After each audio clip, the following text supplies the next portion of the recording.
All right, we're back. Did you miss me? Trying to continue this the Starforged thing here, the Adventures of the Zebulon Harding. When we last left our heroes, Earl and I'm going to say the crew of the Zebulon Harding now were at Grange Station, basically getting a handle on everything that was going on there. There was a lot of, kind of negotiation and talking between the various members of the crew and the Ironsworn, trying to sort out exactly what our next move was going to be and who was going to be coming with us. And I say crew, made a few adjustments here to Earl's sheet. Spent a few character points, kind of max those things out to get a few assets sorted out. And I did something mechanically that I've been kind of doing unofficially for a little while now, and that is converting some of my connections to sort of official crew, specifically Arnav, which is to say Paladin, K, our little, ball of energy, literally, and Fidget. Fidget is officially this. So how I did this in the system is I grabbed a asset called Cohort, which is not technically part of Starforged. It is going to be part of Starforged Sundered Isles, which is a new book. It's coming out. It's on Kickstarter right now. I'm going to share this fast enough that we can actually get that out there. But so what is Sundered Isles? Sundered Isles is sailing ships, pirate ships, or space sailing ships, or sky sailing ships, or whatever, using the Starforged system. It's been adapted. It's grown into a whole different thing. But one of the things that Sean's done not too recently, but also kind of called attention to just a few days ago, was that there's a few assets, all the assets in Sundered Isles, depending on the kind of story that you're doing, could come over into Starforged, depending on the relative level of, gonzo that you're doing. But a couple of them work really well, just right out of the box. And one of them is Cohort, where essentially what you do is you take your contacts, your connections that you already have, and convert them. They stay connections, but they're also crew members. So you get a specialist. That person is one of your crew. It's tracked as a connection, provides you the benefits to you and the allies in the ship that normally would just be yours as a connection. Basically, the deal is you're not at rules as written in Starforge. You're not supposed to make a connection and have them just come around in the ship with you all the time. They provide bonuses all the time. It kind of screws with the mechanics. There's not a lot of balancing factor there to just have them with you all the time as a connection. So you buy a sidekick, you buy whatever, and that's fine. Or you have your overseer, which is what Zeb is, or Earl. There's ways to have somebody who's always with you and providing bonuses in certain circumstances, but there isn't really a good way to have this to connection with you all the time. And I kind of just said, you know what, the story it makes sense for them to come with me right now, so they're going to do that. But if you're starting, if you actually want to feel like you're not sort of cheating a little bit, and I sort of used it sparingly, and you're going to do the monkey D. Luffy thing and just try to, make connections with people and then immediately invite them to your crew, you're going to want the Cohort asset, which is basically you make a connection, and once you make a connection, you spend this, you buy this asset, and then that person becomes, crew member. If you have to pay the price, one of the things you can do is instead, one of the prices you can pay is taking the specialist out of action, and you have to work to get them back in action or something like that. And that's what you can do initially. And then if you get the second level of it, you can basically it gets you the ability to add additional specialists basically for 1 XP. You get another. You can just spend XP then 1-to-1 after you buy this asset to just add more connections as crew members. Just keep building that up. I bought it for 3. I bought this one for 2, and then after having bought this, added Fidget and Arnav or Paladin to the Cohort list. So this one asset is a total of 7 points that I have in here. And I actually want the last part of this asset as well, which is when you secure an advantage by gathering everybody together and strategizing and problem solving. This is also a really good one. So if I get another couple of points, I'm probably going to do this too, because we do this all the time. We get together and we argue about this kind of stuff, figure out what we're going to do next all the time. So I might as well reflect that in the rules that I'm using.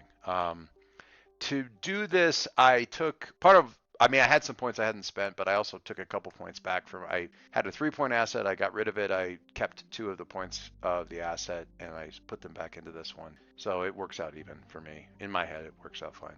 I got rid of one that I'd never really used, which was Homesteader, which was having a connection to Grange Station. I never made use of. I bought it thinking I was going to be back and forth to Grange all the time. Never turned out.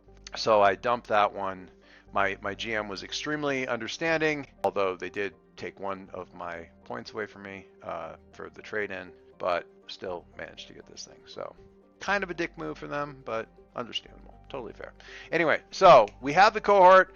We're here at Grange Station, and what we decided the big plan was from Station Administrator Haid is that there's a secret precursor vault out in the midst of nowhere that we have been told we need to get to, which is over at Providence Station. So, which is in deep space.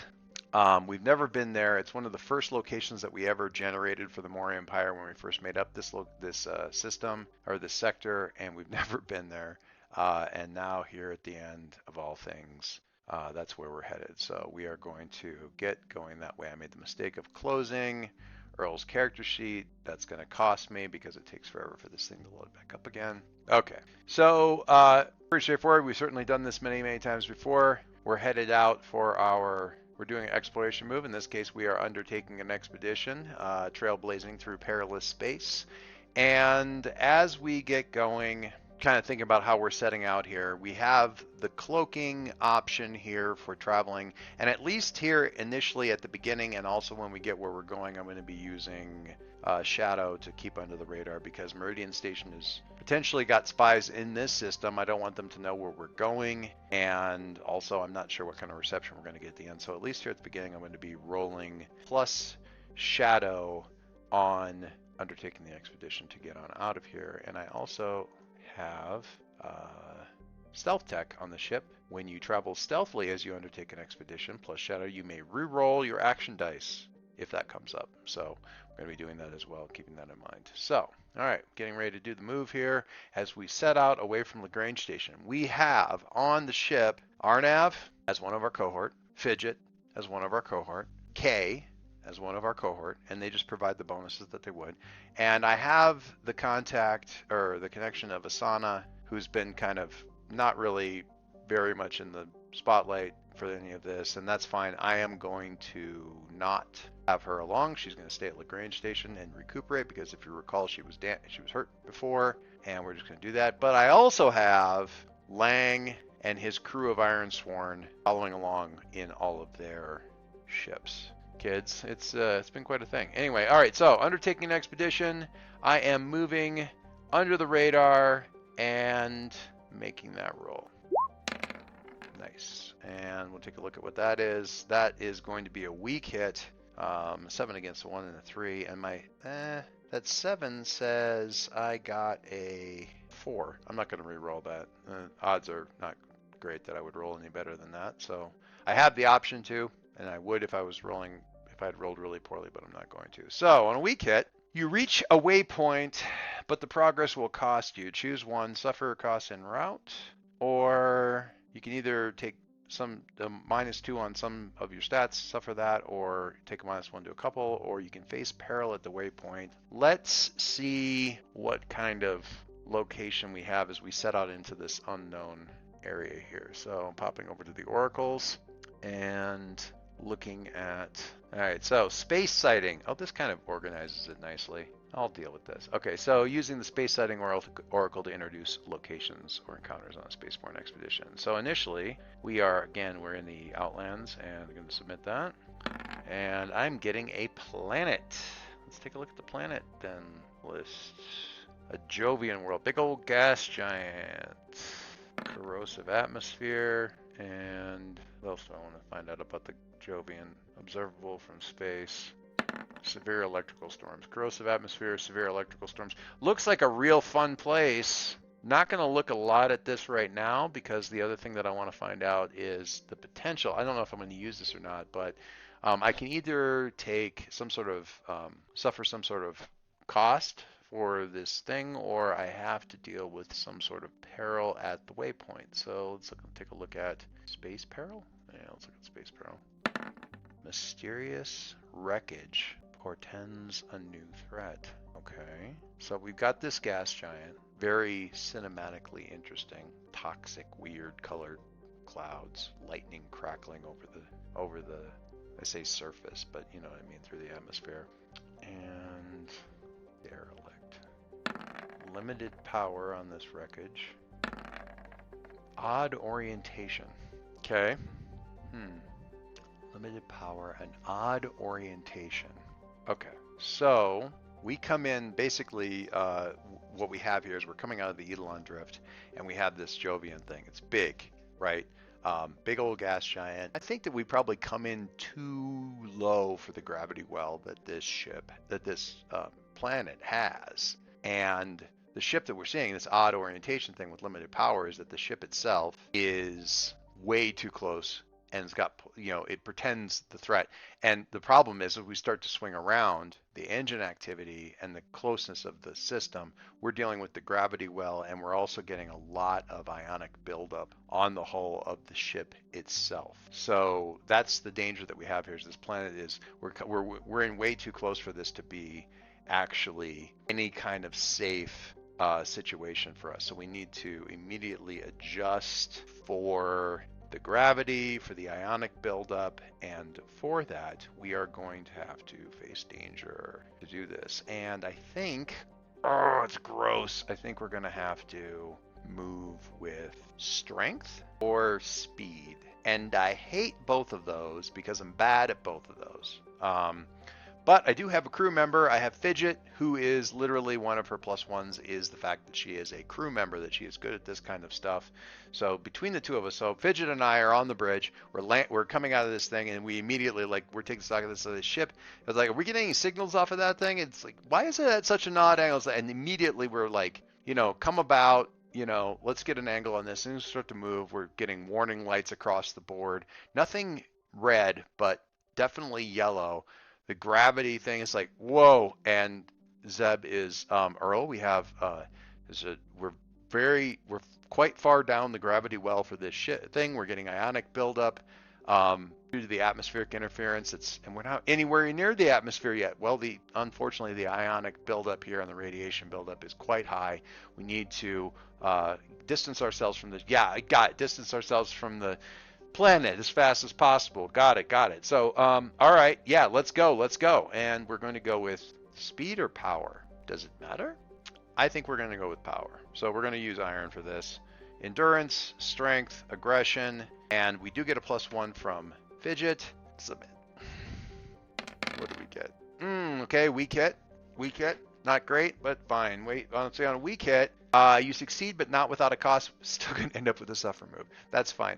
Okay, so we're making a suffer move, and I feel like we are going to take some integrity to the ship. I think that's what we got. Ionic buildup, we've got gravity, we're pushing the engines hard, and I think we take a little bit of integrity damage to the ship. So that's happening. Mostly it's from the ionic buildup. We're getting a lot of backlash throughout the ship systems, and we are going to pull away from that, but we're also, some of the red yellow lights across the board just do not go away.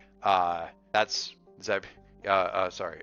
Paladin's like, it was a real smooth. You know what? We're not blown up and we're not on fire or anything like that. Lang, are your people all right? And comes through really statically. Well, which is got clear. Just feet, see it. Get 40 minutes. Not exactly sure what he's saying there, but it looks like, are they getting clear, Zeb? Yes, they seem to be struggling, but their propulsion systems are crude but extremely effective.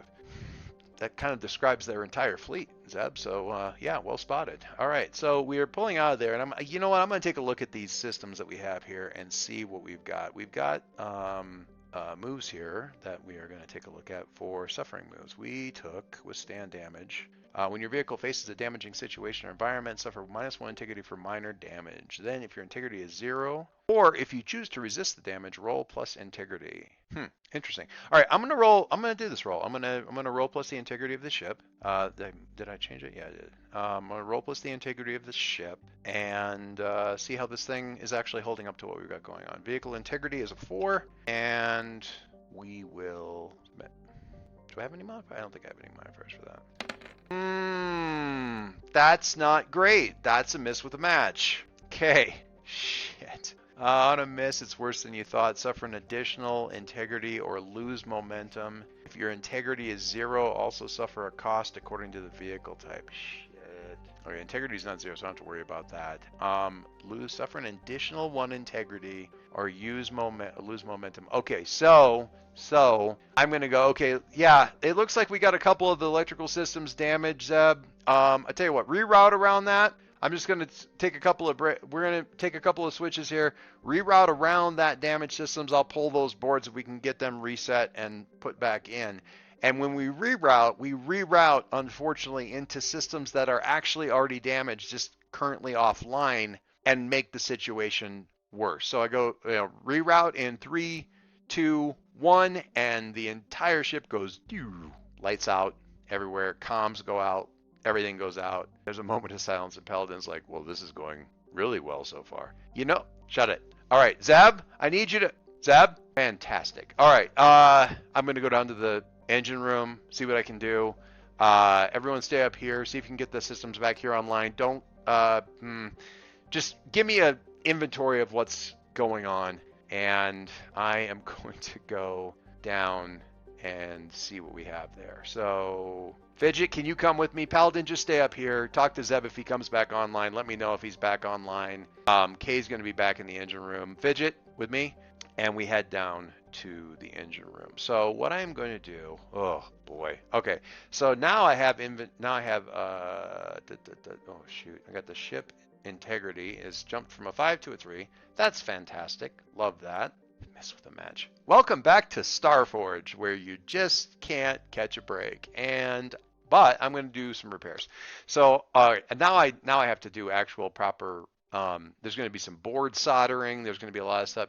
So I'm going down to the workshop that we had installed at Grange when we were first there, the first time around, and pull some tools and soldering materials and so forth so we can get things back online. We're going to do a proper repair. Now, the nice thing about this, about the workshop, because I want to be able to repair stuff, so when I repair in the field, I get to add +1. I also have Fidget with me, which gives me another +1, and I think, correct me if I'm wrong, but I am also a gearhead when you make a move to craft, repair, repurpose, or modify equipment or technology, add +1, and take +1 momentum on a hit. I do not mind when my ship gets busted up, because by gosh, I ought to be able to fix it. I have now, I just realized, I have now cursed myself to roll even worse now that I'm doing that. So now, in addition to the additional instant, I rolled poorly. The gravity is pulling the ship into the alignment, the same worrisome alignment the other ship was in. We're starting to go back down in.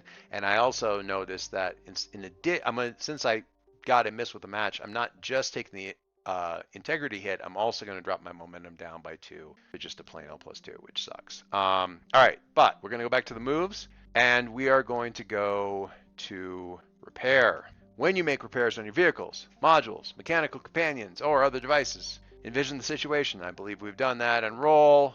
I'm making my own repairs. We're going to roll +wits. On a hit, you gain repair points as appropriate to the situation. We are in the field, and that's pretty much all I need to know right now.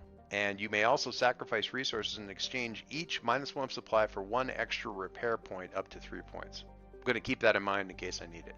So I am going to repair. That is a roll. I am doing my own repairs for wits, and I get a total of, I don't know, maybe this is cheating. I don't know. I have an asset for the repair shop. That's a +1. I have Fidget as part of my cohort. She's a tech for +1, and I'm a gearhead, so I get a +1 from that. And if I get a hit, I get a +1 momentum. So we're going to do +3. I mean, that should help I can't. The downside is I max out on a 10 regardless of what I do, and I actually roll a 10, which is good because my challenge dice were a 9 and a 10. Fuck you, my god, dice. What the hell? Okay, so on a hit, you gain repair points appropriate to. Really, man? A 10 maxed out, technically an 11, and Criminy, I can't win for losing. Oh, in the field, I got a weak hit for 1 point. Shoot. Okay. Spend repair points as follows. Unused points are discarded. Clear the battered impact. Don't have that. Broken module. Take +1 integrity on a vehicle is 1 point. I can get my integrity up by +1, but if I spend a point of supply, I can get another point to do repairs with, and that'll get me back up on my integrity. It's going to take some time. So that stinks. And so supply going down, never did get all the way up to 5. We're going to supply down to 3, but I will eventually get the ship back up to an integrity of 3. So, and during the process of this, we get some power back online. Zeb is talking. Paladin's doing this, and we're kind of all over the ship, just replacing boards and stuff like that. And that's where the supplies are coming from, because we're using stuff in the workshop. We're flat out using supplies, burning them up to do these repairs. We do get some flack over the radio from Lang and his crew, because we've got the shiny newer ship, and the shiny newer ship is the one that they all have to sit around and wait for to get back online, because apparently, we don't manage to get on. So let's get progress in here. We are going to did make progress. We did move along there. So we are going to continue on to Providence Station as we head out into the black here. So moving over here just a little bit, and let's get back in. Take an expedition. Now this time I'm not going to worry about doing the shadow one, because we're not trying to be sneaky at this time. We're just going to use our wits and be careful and be methodical and head out that way. We are not moving with speed, not especially moving with speed. There's no need for that. So our exploration moves. We are, however, going to make use of our guide, which is K for this guy. So get K up here on the bridge, because this is all significant here, and just help us throughout. Listen, we got too close to the gravity well in this last one, Kay. If you can just kind of help us as we're working our way through this. Work with Zeb. I don't really even understand the way you guys are exchanging information at this point, but help us out. Oh, yes, of course, Earl. No, not. I'm happy to be able to contribute now that I understand what the plan is. So, all that Zeb is a guide, and we have them at a bond level, so they're giving us a happy +2 on this roll for a strong hit. Awesome. So that is reaching a waypoint, envision location, mark progress according to the rank of the expedition. So we're going to sit in here, we're going to mark and go back over to the oracles real quick and take a look at our space sightings. We're in the Outlands. And in space, we see a stellar object. The stellar object is a smoldering red star. I kind of don't need much more than that, really. I'm not sticking around, and I'm not going to explore the waypoint. I don't think that there's much. I do have an explorer thing. Fine. Can you secure an advantage by studying a newfound place from a safe position? All right, hey, Zeb, can you scan this place? I just want to make sure. We might need to beat a hasty retreat back along the same route. So can you scan this? And we're going to secure an advantage by studying a newfound place from a safe position. Adding +1 and taking +1 momentum on a hit. Oh, this reminds me, I need to add momentum here from the repair. All right, secure an advantage by studying a newfound place. I'm working with Zeb. He is an overseer. He lets me roll the ship's integrity on this type of situation. And because I'm an explorer, I get +1 on that, and we get all kinds of momentum. So that's fine. We're going to do this. Move here. I need a 5, so with appropriate modifiers. And Zeb and I are going to scan this bad boy for still a weak hit. God dang. I tell you what, doesn't matter. You know, there's people like, man, you're really kind of combining all these things and getting all these bonuses. It doesn't matter. Even if I completely get a whole bunch of bonuses or something, the highest I can roll is a 10. Even if I roll an 11 or a freaking whatever, a 12, 13, whatever, it still caps at a 10. I can always be matched by my challenge dice, so it doesn't really matter. All right, that was for securing an advantage, and on a weak hit, choose one. Take +2 momentum or add +1 to your next move, not a progress move. I'm going to take +2 momentum, and with the addition of the +2 momentum that I get from my other two assets, which is Zeb and my own exploration thing, we get the momentum going up here. This feels, and the reason for this, I think, is because it feels almost normal. Like, this is what, in an ideal, without all these complications, this is what Zeb and I would be doing.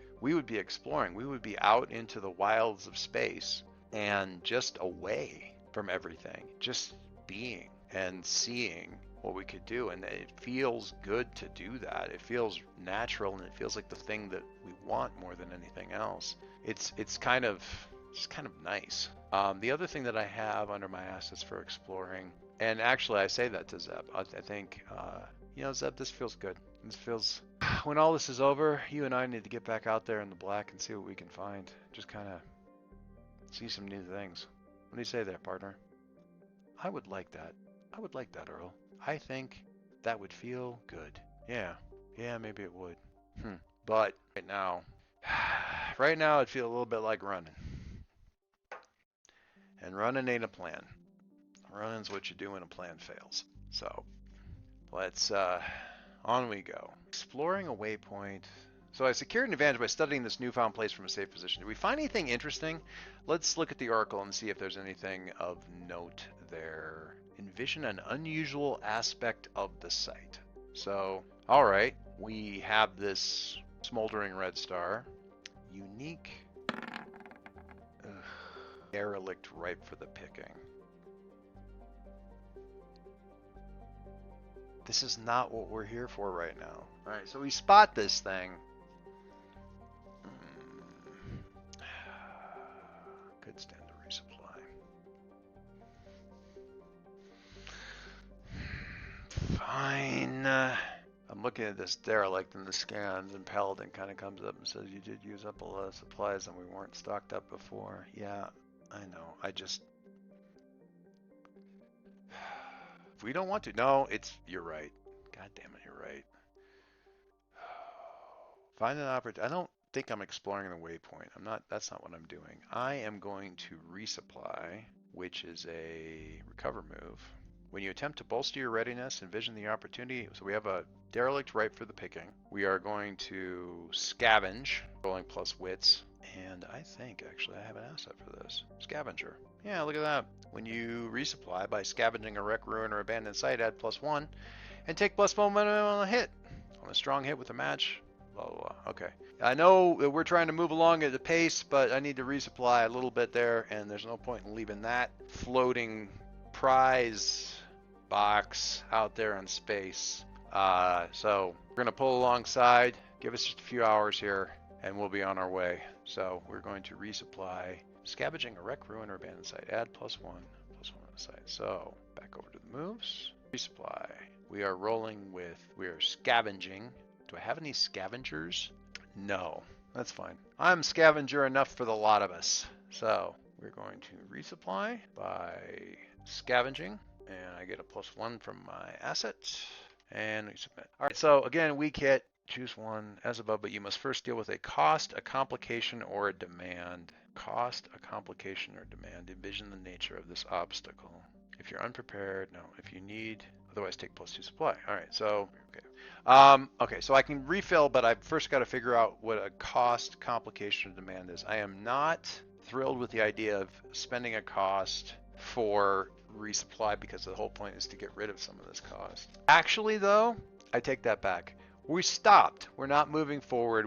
Everyone's kind of sitting around twiddling their thumbs while I'm doing all of this, and there's a little bit of probably reasonably good natured grumbling, but still grumbling on the comms as they sit around waiting for us to pull supplies off the thing. So since I'm moving my supply up by 2, I think I am going to take a momentum hit of the same amount, because we are robbing our momentum here by doing this. So yeah, it's a slow process. It's a tense type of thing, but it's also kind of, again, although it's not the thing I've done with Zeb a lot, it is something Earl has done.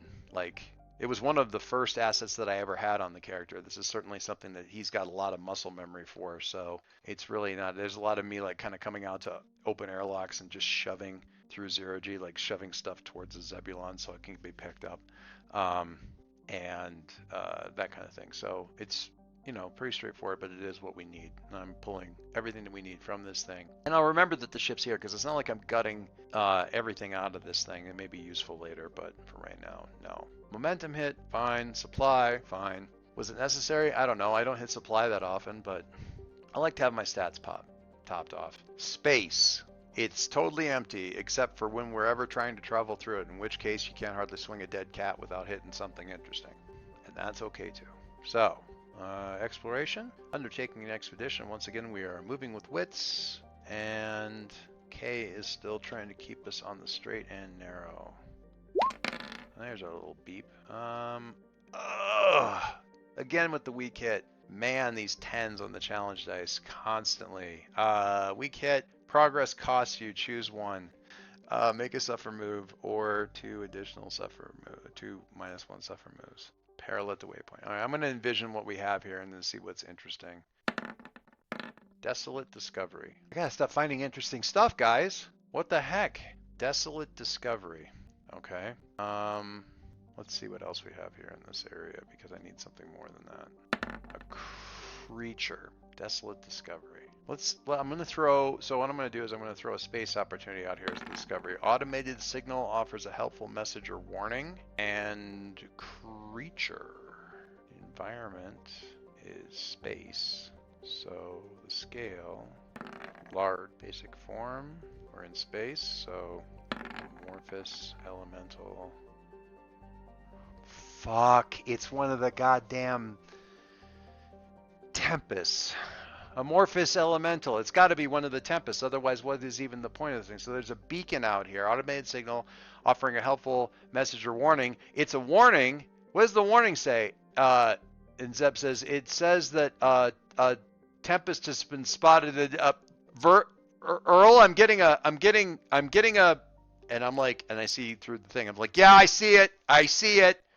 We're going to have to face danger before we can get into the Eidolon drift, because we super don't want to activate our Eidolon drive when this thing is interacting with us, because we have seen what happens when that happens, and we're going to get shot the hell and gone past where we're going and possibly completely out of the sector. So we are going to get over here to adventure moves. We're going to face danger, and we are going to, I hate this. Do we have cloaking? I'm going to cloak. I think I can cloak. Deception, stealth, or trickery. We are going to try to cloak to get away from this thing, and I'm just going to double check that makes sense. I'm going to look at the asset here real quick. Great for silent running. When you make a move against a specific foe or threat to avoid detection, add +1.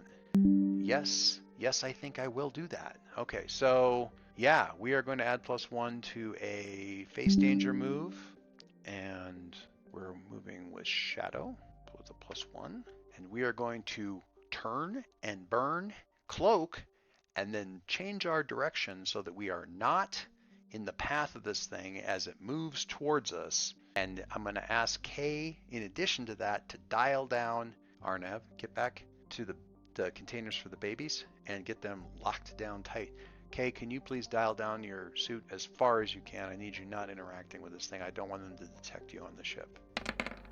Strong hit. Woo! Face danger. All right, on the strong hit, you're successful. Take +1 momentum. Sweet. All right, so we stealth and move, and there's the thing, and as soon as we are as just a very far distance away, we are going to make our jump. I forgot to mark progress on the last move here. This is our 3rd location, and we are going to do another jump, and this time we are definitely going to use stealth for 2 reasons. One is I would like to arrive where we're going without announcing our arrival, and also I definitely don't want this thing to draw attention. We don't draw attention from this thing as we're getting ready to go.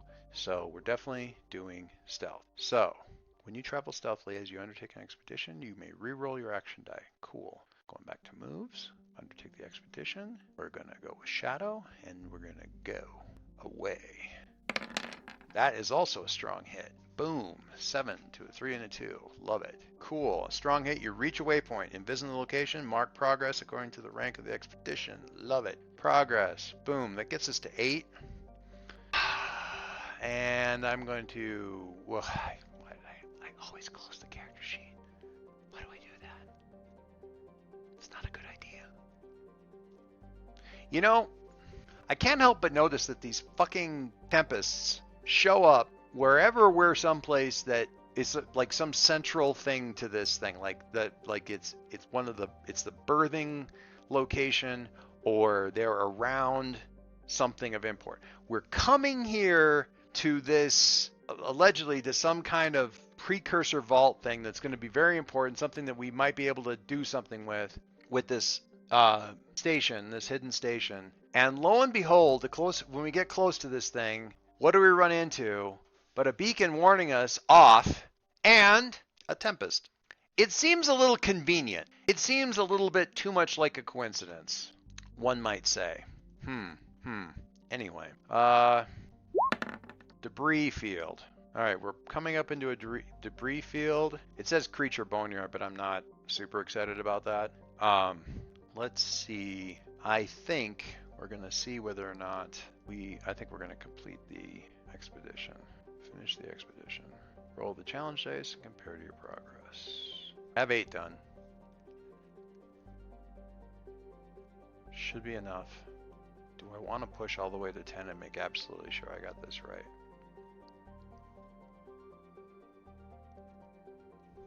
Nah.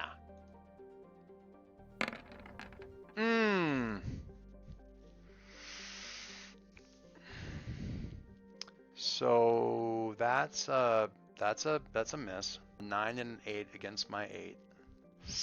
God. Okay. How bad is this? On a miss, your destination is lost to you, or you come to understand the true nature or cost of the expedition. Envision what happens and choose one. Okay, so the oracle I got here is that like a debris field and a creature boneyard.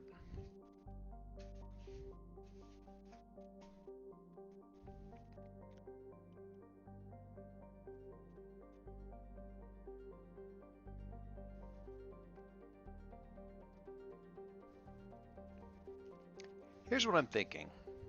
Debris field, creature boneyard. It's the ruins of the station. So we get right where we're supposed to go, and there is no Providence Station anymore. It's the wreck of Providence Station. It was fuck, it's a tempest. They've been fucking around trying to figure out what to do, what they're trying to plumb the mysteries of this whole situation, and they messed up and got themselves fly swatted. So I hate that, but at the same time, I kind of love it. The environment, okay, it says pay the price. The environment or terrain introduces a new hazard.